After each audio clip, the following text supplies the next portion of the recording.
Model method is another common heuristics used by children to solve word problems. Children are required to draw a diagram to represent a word problem. Through this pictorial representation, children are better able to clarify a problem and interpret it correctly. Model method is introduced early to children in the lower primary. Here is an example. Jess has 12 beads and Ken had 4. How many more beads does Jess have than Ken? Let us use the first bar to represent the number of beads Jess has. So we can label this bar with J representing Jess and the number of beads she has with 12. Then we represent the number of beads Ken has with another bar. We can label this with K representing Ken and the number of beads he has is 4.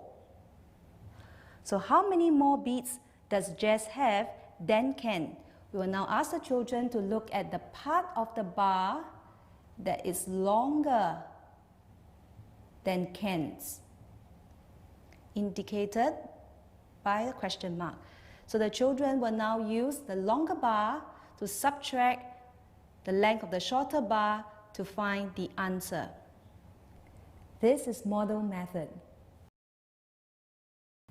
Children continue to use model method to solve problems from upper primary topics like money and fractions.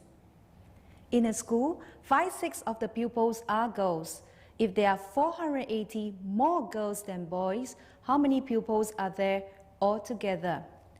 First, we draw a bar to represent the total number of pupils in the school.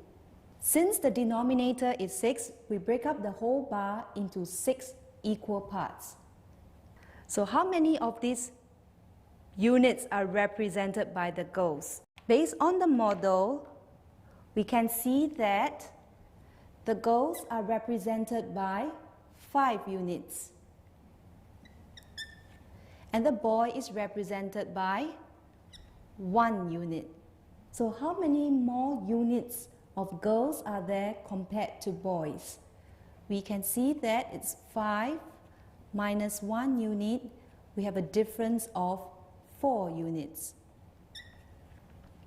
Since 4 units represents 480 pupils, then find the value of 1 unit.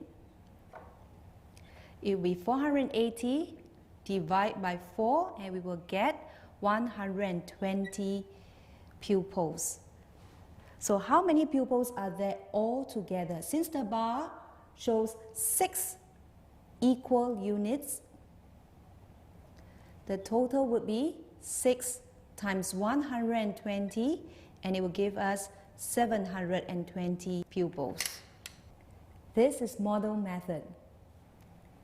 Model method is believed to be highly effective because it is often easier for children to see in order to understand rather than to reason with abstract symbols.